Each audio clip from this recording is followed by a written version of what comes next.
สวัสดีครับพี่น้องเบิร์ดสุกลเนาะมื่อนี้กับมาพบกับเบายอดพี่น้องแรงงานเราชาแนลเนาะสำหรับนี้เบายอดก็ได้ไปเห็นคลิปหนึ่งเนาะที่ทางเบาน้อยปักเซพี่น้องได้สัมภาษณ์เนาะกับครูลาวนั่นก็คือครูอรดาเนาะกับขออนุญาตทางคลิปต้นฉบับเบาน้อยปักเซเนาะสำหรับเบายอดจะนำคลิปสั้นๆเนาะสัก1 นาทีมาให้พี่น้องได้เบิ่งเดี๋ยวเบายอดจะพาทุกคนเนาะไปเบิ่งคลิปกันก่อนเดี๋ยวบอยศจะกลับมาเป่าอีกเทื่อนึงเนาะกะน้อยนึงเนาะคือ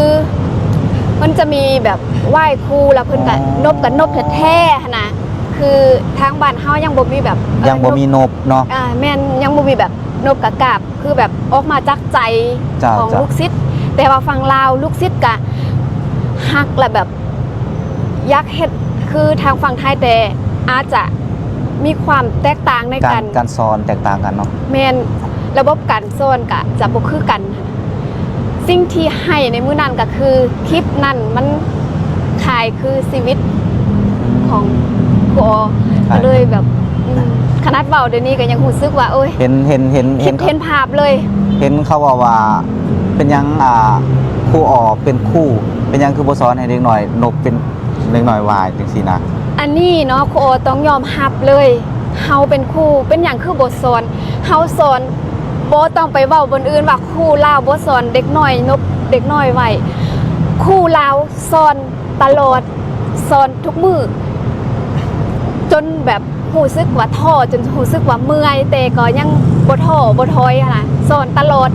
แต่นี่มันก็ขึ้นกับผู้ปกครองอีกเป็นมีส่วนคลิปที่ให้เบิ่งไปเนาะทางเบื้องต้นนั้นก็เป็นคลิปของครูอรดาเนาะที่ได้เห็นเด็กน้อยเนาะหรือว่านักเรียนทางฝั่งไทยเนาะเพิ่นได้มีการนบการไหว้เนาะที่แบบว่าไหว้ด้วยความจริงใจเนาะไหว้ออกมาจากความรู้สึกซึ่งว่าเพิ่นเป็นครูก็จนน้ำตาซึมพี่น้องเพิ่นก็อยากเห็นเนาะอยากได้แบบนี้เนาะแต่เนื่องจากอาจจะระบบเนาะการเรียนการสอนค่อนข้างที่จะแตกต่างกันและหลายคนก็ถามครูอรดาไปเนาะเพิ่นก็ว่าหลายคนถามมันไปว่าครูอรดาเป็นครูเนาะเป็นอย่างคือบ่สอนเนาะคือบ่เฮ็ดแบบประเทศไทยเนาะบ่อยากคิดว่าครูทุกคนเนาะเพิ่นก็สอนการนบการไหว้เนาะแน่นอนว่าต้องสอนแต่ว่าจะจริงจังหรือว่ามีระเบียบคือประเทศไทยบ่เนาะอันนั้นก็เป็นอีกเรื่องนึงแต่ถ้าว่าสอนเนาะสอนผู้เดียวมันก็บ่ได้พี่น้องมันต้องเป็นเขาห้องว่าเป็นทุกโรงเรียนและต้องให้ได้ทุกโรงเรียนเนาะถ้าหากว่าเฮ็ดคือประเทศไทยนี่พี่น้องเพิ่นจะเน้นหนักเลยนั่นก็คือมารยาทเนาะนั่นก็คือการนบการไหว้เพราะ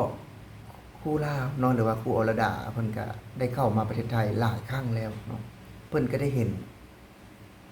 จิตสำนึกหรือว่าระเบียบเนาะของนักเรียนไทยหรือว่าคนไทยเองเนาะถ้าหากว่าให้ของเนาะบ่จะเป็นต้องว่าให้พ่อแม่บอกหรือให้พี่บอกเนาะเด็กน้อยเพิ่นจะไหว้อัตโนมัติเพิ่นเองเนาะถ้าหากว่าเด็กน้อยเรียนไทยนะเนาะนี่คืออีกหนึ่งอย่างนะที่บ่จะกล้าเว้าได้เต็มปากเลยว่าเรียนในประเทศไทยน่ะจะฮู้เรื่องราวเนาะหรือว่าสิ่งเหล่านี้น่ะอัตโนมัติเลยเนาะถ้าหากว่าการใช้ชีวิตประจำวันเนาะบ่แม่นแต่อยู่ในโรงเรียนเด้อพี่น้องบ่แม่นแต่อยู่ในโรงเรียนเนาะคืออยู่เด็กน้อยเรียนไทยน่ะเพิ่นจะเน้นหนักเนาะการนบการไหว้มาเฮือนก็ฮู้จักไหว้พ่อแม่พี่น้องลุงป้าอาเนาะจะเน้นหนักและคือวันครูเนาะทางฝั่งสปปลาวเนาะหรือว่าทางบ้านเกิดของครูอรดาเนาะหรือว่าเพิ่นก็จะมีดอกไม้เนาะเวลาไปไหว้ครูเนาะก็จะมีไอ้ของขวัญต่างๆเนาะในงานไหว้ครูนั้นถามว่ามีนกมีไหว้บ่มีเนาะมีคือกันเนาะแต่ว่ามีในยามสำคัญเนาะหรือว่าถ้าหากว่าคืออยู่ทางฝั่งไทยนะบ่แม่นแต่ยามสำคัญตื่นมาเนาะเข้าเรียนเนาะเข้าถึงหน้าประตูเรียนสิ่งหนึ่งอย่างที่ ที่เจ้าต้องเฮ็ดเนาะที่นักเรียนต้องเฮ็ดคือต้องนบต้องว่าเนาะต้องนบต้องว่าคือเป็นมารยาทเนาะแต่ว่าคือทางฝั่งลาวเนาะทราบบ่ยอดได้เรียนไปเนาะถามว่ามีบ่คือบ่ยอดเว้าล่ะเนาะคือก็จะมีแต่ยามจำเป็นคือว่าถ้าเข้าแบบ เวลาเข้าเนาะเข้าโรงเรียนหรือว่าอาจารย์มากอะแปลว่าสบายดีเนาะประมาณนี้เนาะแต่คืออยู่ไทยเนี่ยเพิ่นเน้นหนักเนาะเพิ่นเน้นหนักแล้วก็สอนว่าไหว้ผู้ใหญ่เนาะต้องไหว้แบบใดเนาะไหว้เด็กน้อย ต้องไหว้แบบใดและสิ่งที่สำคัญเนาะคนไทยเนี่ยเพิ่นบ่ได้สอนแค่ไหว้เด็กน้อยไหว้ผู้ใหญ่เนาะไหว้พระเนาะสวดมนต์เพิ่นก็สอนเนาะนี่คือสิ่งที่บ่ยอดได้เห็นนะอยู่ในประเทศไทยนะบ่ยอดก็นำมาเล่าต่ออย่างเช่นครูอรดาเพิ่นก็ว่าถามว่าเพิ่นอยากได้บ่แบบว่าคือนักเรียนทางฝั่งไทยแน่นอนว่าเพิ่นก็เป็นครูเพิ่นก็อยากได้แหละเนาะเพิ่นก็อยากได้อยากได้แบบคือมาอยู่ในประเทศไทยแล้วเห็นเด็กๆอยู่ในประเทศไทยเนาะเพิ่นก็อยากได้แบบนี้เนาะแต่ติดที่ว่าอาจจะเป็นความแตกต่างเนาะในการเรียนการสอนอาจจะบ่คือกันปานใด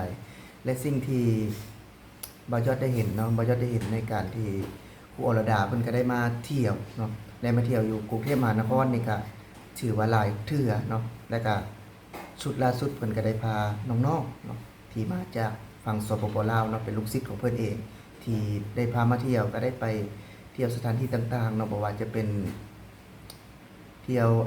ขึ้นรถไฟเนาะบ่ว่าจะเป็น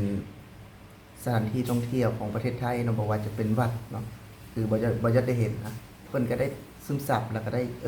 ถ้าหากว่าลูกศิษย์ของเพิ่นเนาะแบบว่า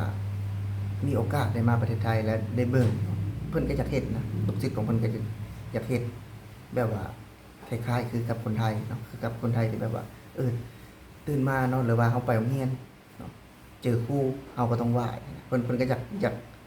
มีโมเมนต์นั้นคือกันเนาะบ่ว่าเพิ่นจะเป็นครูสอนอยู่ตามชนบทเนาะอยู่ทางฝั่งสปปลาวนั่นเองพี่น้องที่บ่จัดเองก็ถือว่าได้เห็นเนาะก็ได้สัมผัสบ่แม่นแต่ครูอรดาได้พี่น้องแม่บ่จัดอยู่บ้านก็ได้สัมผัสกับเรื่องราวสิ่งที่ดีๆนะดีๆก็มีพี่น้องแต่ว่าถ้าหากว่าคือจะตอบโจทย์เนาะจะตอบโจทย์คือทางฝั่งไทยบ่เนาะในการเรียนการสอนแน่นอนว่าถ้าหากว่าเรื่องมารยาทนี่แน่นอนว่าค่อนข้างที่แตกต่างกันนะคือทางฝั่งไทยนี่ถ้าไปโรงเรียนนี่บ่แม่นแต่สอนหนังสืออย่างเดียวเนาะเพิ่นก็จะสอนเรื่องการนบการไหว้นี่เนาะแน่นอนว่าคือบ่ยอดเองนะคันเว้าแล้วก็พี่น้องตั้งแต่เกิดนะบ่ยอดยังบ่เคยไหว้พ่อแม่โดยซ้ำไปเนาะตั้งแต่เกิดตอนที่ยังบ่ทันได้มาทำงานในประเทศไทยนะบ่ฮู้จักไหว้โดยซ้ำไปเนาะแต่คือคนไทยอ่ะเพิ่นเกิดมาเพิ่นก็ฮู้จักไหว้รถพ่อแม่เนาะย่านโดยซ้ำไปเนาะคือบางเทื่อก็มันเป็นอีกหนึ่งอย่างนะที่เฮาได้เห็นเฮาได้สัมผัสก็อยู่ในประเทศไทยเนาะบ่จักก็บ่ได้เคยลืมนะว่าการมาทำงานประเทศไทยนี่ให้เฮามีความรู้สึกดีๆแล้วก็เห็นสิ่งที่ชัดเจนขึ้นเนาะชัดเจนขึ้นในการที่ได้สัมผัสเนาะได้ให้เห็นโอกาสที่เป็นอีกหนึ่งเรื่องราวที่แบบว่า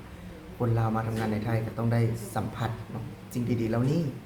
บ่แปลกพี่น้องบ่แปลกที่จะเพิ่นจะอยากได้คือทางฝั่งประเทศไทยเนาะนั่นก็คือความรู้สึกพี่น้องของครูลาวเนาะสำหรับวันนี้บรรยากาศขอลาพี่และน้องไปก่อนสวัสดีครับ